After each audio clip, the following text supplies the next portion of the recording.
I just went to the doctors on that day. I just did the test and immediately said, this is very aggressive. You've got 6 months left. Go to the beach, look at the sunset because you're not going to see it for much longer. Oh my God. I mean, he was right.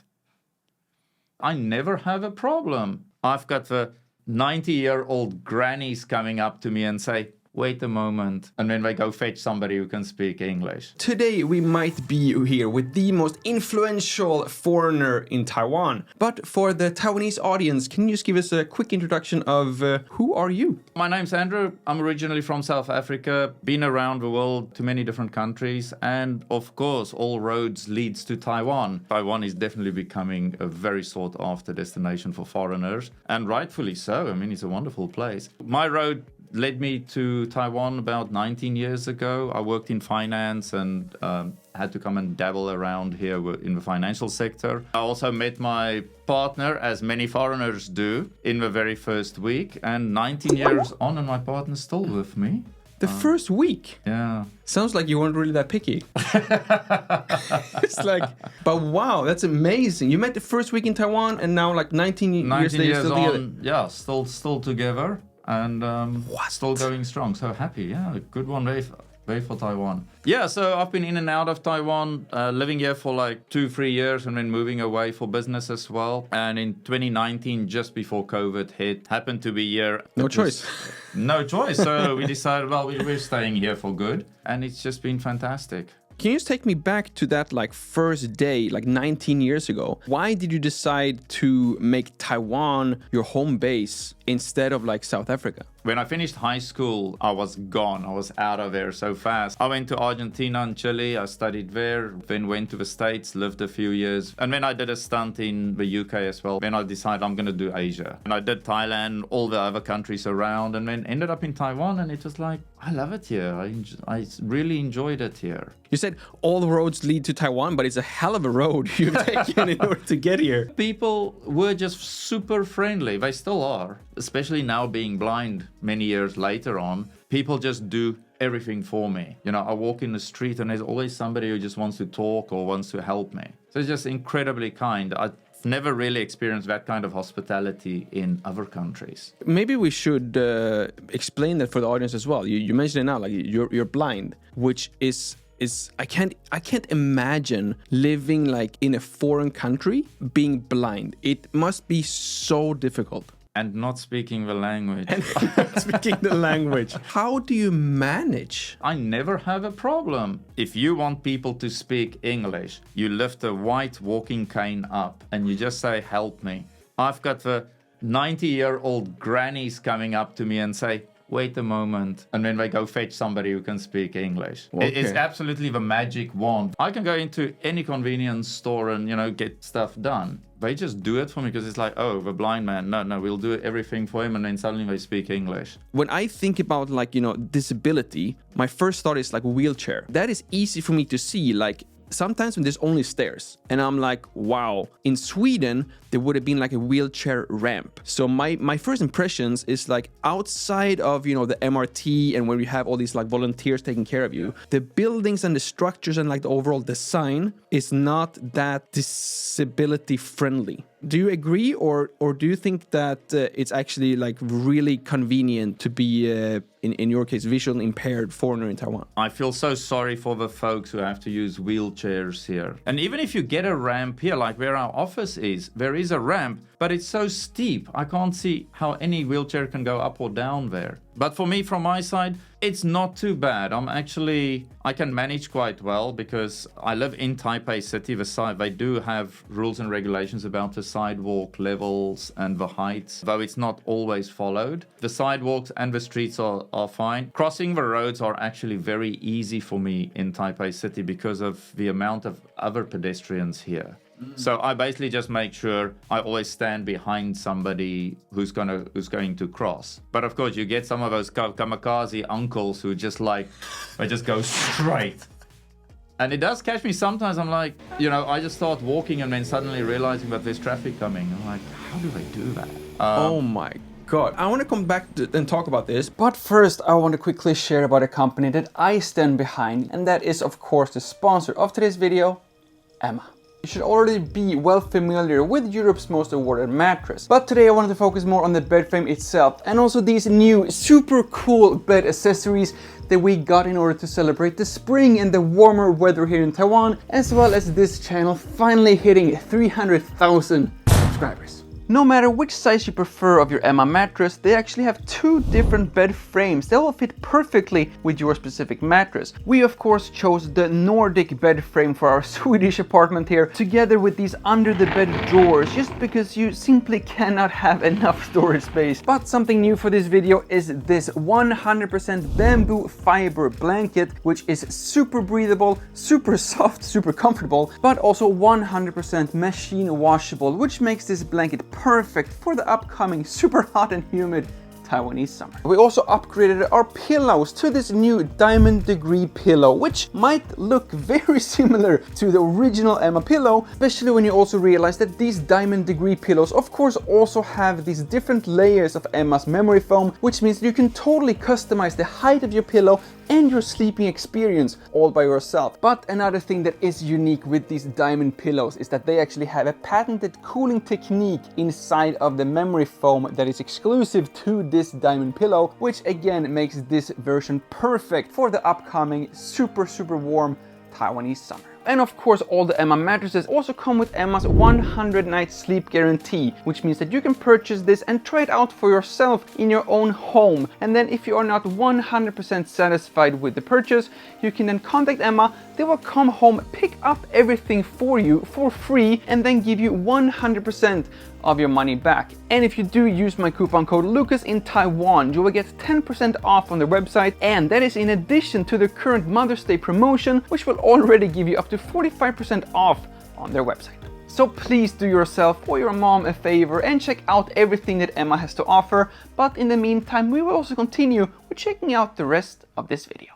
How is Taiwan 2005 compared to Taiwan 2024? Traffic is a lot less on the roads because of the MRT lines that came in. I would, however, say there's a lot more trash nowadays on the streets and in the parks than there used to be. Oh, really? But also maybe because when I walk with my cane, because the trash gets stuck on the cane in the front. And it's always like, ugh, when I have to like pick it off and then, like, where do I throw it now? Because I can't even see trash cans. How much did you know about Taiwan living back home in South Africa? My toys that I had as a kid, most of them were made in Taiwan. You know, and so as a kid, you start learning to read these things and like, made in Taiwan, and was always, I want to go to a place where they make all these toys. We had a neighbor, however, who was in computers back in the 1970s, and he dealt with Taipei, and I remember his wife always said, oh, he's waiting for a telex from Taipei. Like a fax? That preceded faxes. Oh, it's like a... Yeah. Like a Morse code. It punched little holes on a card, and then you read it from there, the message. Oh, I've seen those in like a History Channel or something. So that always fascinated me. It's like, oh, Taipei, Taiwan. Surprised that I never visited the country earlier in my life, because I think I was about 32 when I came here for the first time. If you don't mind, I would love to talk a little bit about the blindness. If you don't mind sharing about this, like how did it happen? Because you haven't been blind your entire life. Yeah. So like how long have you been blind? We do have a genetic condition in our family that does cause blindness. But ironically, I always tested negative for the disease. Just suddenly, in my very early 30s, it just came out. Already lived in Taiwan. Just woke up one morning. I said to my partner, there's something wrong with my eyes. I actually asked him, how much did we drink last night? And he said, no, we didn't drink anything. And I said, no, but there's something wrong with my eyes. I just went to the doctors on that day. They just did the test and immediately said, this is very aggressive. You've got 6 months left. Go to the beach, look at the sunset, because you're not going to see it for much longer. Oh my God. I mean, he was right. So... Yeah, and so it just really started to deteriorating really fast. And honestly, week by week, I just had to start cutting down on things. Stop riding a scooter, stop riding bicycle. And when it got to a point where I think where it really punched me in the face was when I was looking at my partner and I just could not see his face anymore. I couldn't see it clearly. And it's like, wow. This disease leads to permanent and full blindness. I'm never going to see my partner's face again or anyone else's face again. So that was a difficult one. Couldn't cross roads on my own anymore, which of course nowadays I do all the time. It's just because I've learned the tricks and the magic of a white wand. Yeah, so it was a really difficult time period to go through. Also living in Taiwan, it was a bit tricky. But I was running a business with a lot of employees, and for me it was, I can't go down because most of the employees we employed were very low entry-level workers, farm workers, construction workers, and if I'm going to go down, the business is going to go down. And I think that really kept me out of falling into a depression or anxiety or anything, because it was just, I had so many people who relied on me staying up. I started this interview saying that you're one of the most influential foreigners in Taiwan, which is because of your position in the TIE, the Taiwan Impact Entrepreneur Group, and that's how I know you. If you remember previously on this channel here, we had both Maya and Benjamin, who were both interns, and I guess you were their boss during this time? Yep. So I have known you through like the business side of things, and it takes a moment to realize or have someone telling me that you are blind, because you're still like, highly functional. I mean, in lack of better terms, like you're a normal person, and it takes time to see like the disability. Being like not only then a foreigner, but also like is disabled foreigner, is that a proper term to use, or like what is the I wouldn't know what the politically correct term is, but let's run with that. I mean, I play with my mind. For instance, we can sit in a concrete park where there's just nothing. And I can just go and say, literally just copy and paste from memory, like I just put a pond over there and get some swans in there and literally just create my own environment around me. So I can just say, like, like you're in the most beautiful YouTube studio in the world right now. And then that's the image you will have every time you think about recording this episode. Oh, absolutely, absolutely. How did you text me earlier this morning saying that, see you later, should I get a coffee on the way? Thanks to smartphones, they've really changed disability in such a way that I don't even call blindness a disability anymore because of the functions that you can do on your smartphone. Thing called a screen reader. So wherever your finger moves on a screen, it reads what's underneath it. And then I can also operate my phone using finger gestures and combinations of it. So it's actually very fast and operational. And mark my words, sighted people are going to start using this the moment they start figuring out how easy and convenient it is not to have to look at a screen. What would you say is like the most difficult or challenging thing that you have to do on like a daily basis? See, I'm so used to it nowadays. I would let's rather say the frustrating things. It's, for instance, having to go to government offices here in Taiwan, like health insurance or labor insurance, where it's a lot of paperwork. Everything is still done on paperwork for the country that produces 70% of the world's microchips. And everything is still being photocopied all the time. It's crazy. But for me, that's frustrating because it's just forms, it's papers. Yes, I can take photos of it, and then the phone can convert it into a PDF and read it to me. But that's time consuming, it's difficult. We already talked about your huge impact in the Taiwan Impact Entrepreneurs Group. Can you just explain a little bit what is that and what are you doing? Because when I joined, I just thought it was like a Facebook group for entrepreneurs in Taiwan. And then I discovered that it's so much more, and you actually help new entrepreneurs here in Taiwan in ways I couldn't even imagine. Wanted to start going to networking events. So I posted a thing on Facebook saying, hey, I'm visually impaired, I can't see, I really want to go to networking events. Is there anybody out there who's willing to help me to go to accompany me there? No one commented. So I thought, you know what? That's fine. I did manage to go to a few networking events by myself, but it was always difficult finding the addresses and then moving around and things. So I decided, you know what? I'm going to set up my own little group, a weekly meetup group where we just sit around the table, have some drinks, eat some food, and talk about business. And the aim is to help people solve their problems on the spot. First time we had 12 people, and then it just started rocketing up. And we got to a point where we had about 90 people coming on a weekday. To a point where the coffee shops... The coffee shop, like, guys, you cannot come here anymore. Well, they actually did. They did say to us, we can't do it anymore. And then very kindly, a church sponsored us their venue. And it was fantastic. We had a blast there. Then the big one came, the government came to me and said, we've got a project for you. And I was thinking to myself, you guys better pay me under the table because we're not even a registered company. We're just a social meetup group. As all experienced business people would say. Yeah. Registered it as a company, and we've tried a number of projects, on TIE. Some of them worked, some of them didn't work, but that's the nature of business. You just move on. It's not even 4 years yet, and I'm shocked to see of where I went from on Facebook, where nobody wanted to respond, to we counted. I spoke to 2,400 people on Messenger alone in 12 months.